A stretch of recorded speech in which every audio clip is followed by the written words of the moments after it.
Siapa kita? Indonesia. Siapa kami? Buh. Jumpa lagi, Kisanak. Beberapa hari lalu, para manula usia pensiun mendeklarasikan sebuah gerakan yang dinamakan KAMI atau singkatan dari Koalisi Aksi Menyelamatkan Indonesia. Dalam koalisi itu terdapat beberapa nama bekas pejabat yang ketika menjabat dulu mereka tidak punya prestasi apa-apa. Misalnya, mantan Panglima TNI Gatot Nurmantio.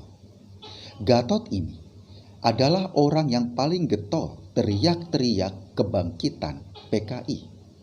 Sayangnya Kisanak, ketika Gatot menjabat sebagai Panglima TNI, tidak ada satupun PKI yang ditangkapnya. Apakah PKI baru tumbuh saat Gatot pensiun? Atau sebetulnya ia hanya terkena penyakit halusinasi level 3? Kisah, salah satu pentolan kami, Din Samsudin, mantan politisi Golkar era Soeharto, menyatakan bahwa kami merupakan gerakan moral, bukan gerakan politik. Tetapi dalam salah satu cuitannya di akun opini Din miliknya, ia menyerukan seruan yang mirip dengan usaha untuk memakzulkan Presiden Jokowi. Cuitan itu dituliskan bertepatan dengan Hari Kemerdekaan Republik Indonesia. Sayangnya Kisanak, ajakan Din itu tidak ditanggapi oleh masyarakat. Bagi rakyat Indonesia, ajakan itu hanya halusinasi Din saja. Mirip Lucinta Luna yang mengaku hamil. Mengetahui seruannya dicuekin oleh rakyat, sehari setelah cuitan tersebut, Din mengaku akunnya dibajak oleh orang tidak dikenal. Ini tentu saja lagu lama. Sebab aneh juga Kisanak, gimana Din mau menyelamatkan Indonesia jika menyelamatkan akunnya sendiri saja dia gagal total. Yang lebih memiriskan jiwa, dalam deklarasi itu dihadiri juga oleh salah satu petinggi kedutaan Palestina di Jakarta. Namun, pihak kedutaan Palestina mengklarifikasi bahwa ia diundang Din untuk merayakan Hari Kemerdekaan Republik Indonesia, bukan merayakan deklarasi politik. Ketika kedutaan Palestina tahu ternyata isinya hanya deklarasi halusinasi, mereka menyatakan keberatan atas tindakan tersebut. Kisanak yang budiman, Palestina ternyata bukan hanya sering kena prank oleh Israel.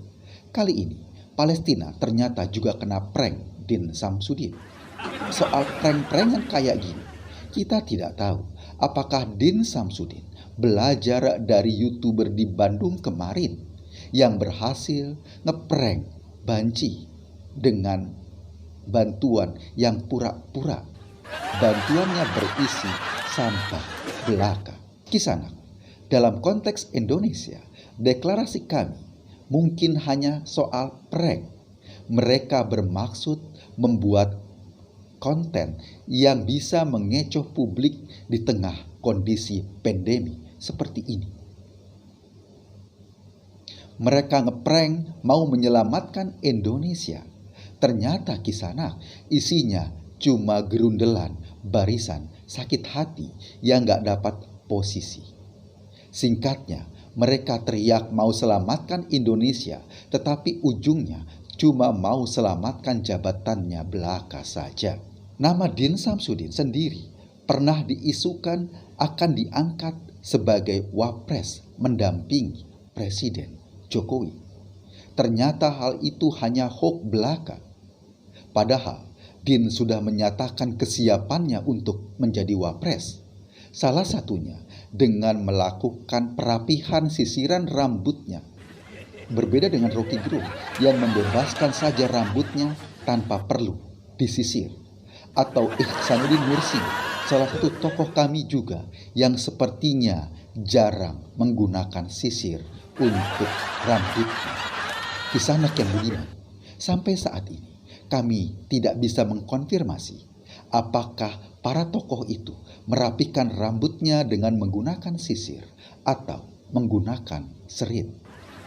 Kisanak, deklarasi prank ini sebetulnya hanya membuat ribet di tengah suasana pandemi yang ada dalam masyarakat. Mereka tahu pandemi ini membuat seluruh dunia terkena krisis, baik krisis ekonomi maupun krisis politik. Di saat krisis seperti itu, bukannya membuat suasana lebih kondusif, mereka malah menciptakan gonjang-ganjing.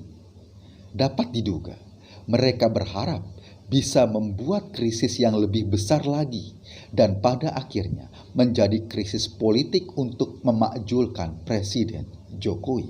Jika diamati, perilaku seperti ini mirip burung bangkai yang senang melihat mangsanya sekarat. Dalam peribahasa kuno, perilaku seperti ini dikenal dengan istilah najong tralala. Kisanak, sebagai informasi, sebelum melakukan deklarasi, mereka membuat semacam gladi resik di halaman kantor MUI. Namun sayangnya Kisanak, sampai saat ini kita tidak pernah mendengar apakah kegiatan tersebut sudah mendapat sertifikasi halal dari MUI. Kisanak, dalam sebuah poster yang berisi foto Said Didu, tertuliskan sebuah kalimat dengan jelas. Tulisannya adalah, tidak ada titik kembali, tidak ada titik menyerah. Ternyata Kisanak, yang ada pada acara deklarasi kami adalah titik Soeharto. Kita akhiri berita ini dengan mengutip sebuah pepatah. Karena susu nila sebelanga, maka rusaklah titik-titik. Demikian berita ini kami sampaikan. Anda sedang berada di channel paling update seangkasa raya. Lemesin aja, Din. Terima kasih.